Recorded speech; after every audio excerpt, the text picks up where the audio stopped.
Morning, everybody. It's Brian here. We're going to talk about politics this morning. And I don't love talking about politics. I don't know a lot about it, but I realize it's important. It impacts me. I have to vote, so I should try and care about it, think about it. I want to give you some tips about how to keep politics good. I don't know how else to word that. I realize I made a video, I think it was number 9, about having the right mindset when we talk to people about these things. I realize that what I think is good and my politics might not be the same as somebody else. I was born in a certain nation at a certain time. I have a certain ethnicity and culture, and all of that impacts my idea of good. And so I need to be sensitive when I talk to other people. But I can share some tips with what I do. I think the first thing I do is focus on macro politics instead of micro. That's big ideas instead of small ideas. So one example, in Canada not long ago, there was a big, political turmoil over legalizing marijuana. You might have one leader that supports it, another leader that doesn't. Who do I vote for? So personally, I try not to get too bogged down in little things like that. There's bigger and more important things to worry about. That might be a very important topic to you, but there's just bigger things. And so how do I make sure I'm focusing on the bigger, more important things? One thing you can do, what I like to do, is imagine a new country as being, I don't know, it pops out of the ocean or something, or we go and live on the moon or Mars and we have to create politics for that new location, new policies we need to write up. And we want that country to be the best. We want it to be just a great place to live for a long, long time, and everybody's happy and lives long there. So what policies would we write up? What would we say about education? Make some decisions. How should education work? And maybe we talk about healthcare. How do we want that to work there? Money. Do we want a big, rich group of people and people that are in poverty or not? How do we do that? How do we make that a reality? And safety as well, and an environment. How are we going to treat the land that we live on? And so whatever policies that you think would work there and you would write up for the long term and keeping people happy and healthy for a long time, that should govern your policies today and your politics, and change how you vote, or make you think a little bit different about how you vote. Another thing that I do is look at nations that have better politics than my nation.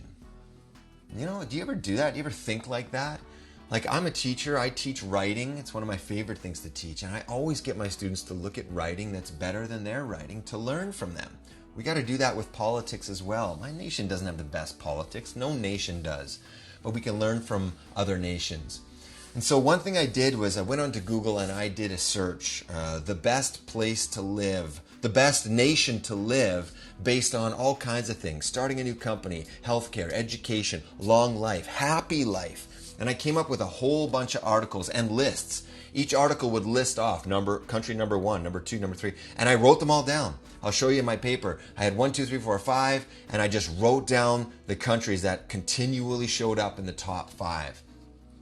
And I tried to get a broad response. I realize I live in Canada, so sometimes those results pop up. But I got articles from University of Pennsylvania, Business Insider, US News, CNBC, World Population Review, National Geographic, Fox Business. So I tried to get a really broad answer to my question. So those are the nations I came up with. Switzerland, Denmark was probably number 1. Canada was up there, Australia. And so I want to look at those countries and figure out what they're doing that makes them really great nations. What's their politics there? And so Denmark, Switzerland, they had some really cool things. Obviously education in Denmark, even higher education, college, university, was still free. They have their annual income, for the average annual income, is quite low. They pay really high taxes, but they have free healthcare, right? And free education, like I said. People are living nice and long there and happy, right? That's one of the happiest places to live there. And so I want to think about that. I want to learn from that. Another website that I use, I want to share it with you. I love it. It's called Hofstede Insights. I'll put the link below. And here you can come and type in your country. I'll just go through it really quickly with you. I got Canada on there, and I'll put in Denmark because that was the country that came up.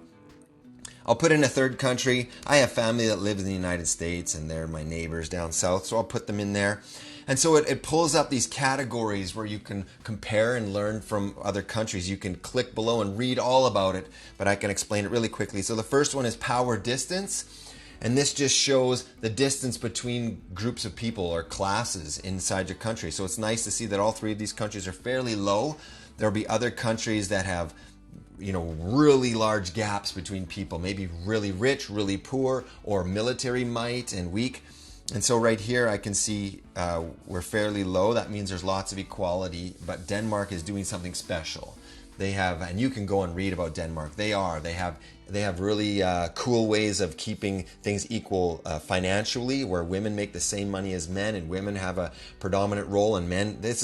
I think in Denmark it said men do more housework in Denmark than anywhere else in the world, and that might seem weird to you, but whatever. They're doing really cool things as far as equality goes in Denmark. Next one I'm a little ashamed of, individualism.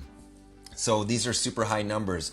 And so it means like it's all about me, my money, my education, my house, my retirement, and it's my little empire. Where other countries, I think Brazil, for example, India, Mexico, it's more about sharing. And sharing that bank account with others, getting people moving into you're taking care of grandma and grandpa right in your own home, and group and family. So I hope that number goes down. I'd love to see policies that help that number go down. Next one is masculinity. This is not male and female role. It's about drive. And so I see USA is the top one there. So they're more concerned about economic and success and a little bit of the power hungry, whereas Denmark, for example, is really low. So they're more of a feminine country where they care more about quality of life, balance between work and play. And they, of course, care about more about the healthcare and environment as well over achieving and success. Canada is right in the middle. And the last one there that I'll talk about is uncertainty avoidance. This is just whether or not you want to take a risk. So Denmark really is fine to try things that are new and take some risks. Canada, it likes to do things the way that they've always done them. Not too bad, 48. There's some countries that are really high. I think Japan, for example, really only likes to do things the way they've always done them. They have a really high score. It just helps to learn about other countries and understand that we can learn from other politics in other places as well. So I try to do that to stay fairly educated and have a good broad perspective, and that helps me inform my own politics and the way that I vote. I hope that was helpful for you. This is the one time where I'm going to say, don't contact me to talk about politics. I'm just joking. I just don't really like talking about it, but I will. Anyway, thanks for listening. Have a good week. We'll talk to you again soon.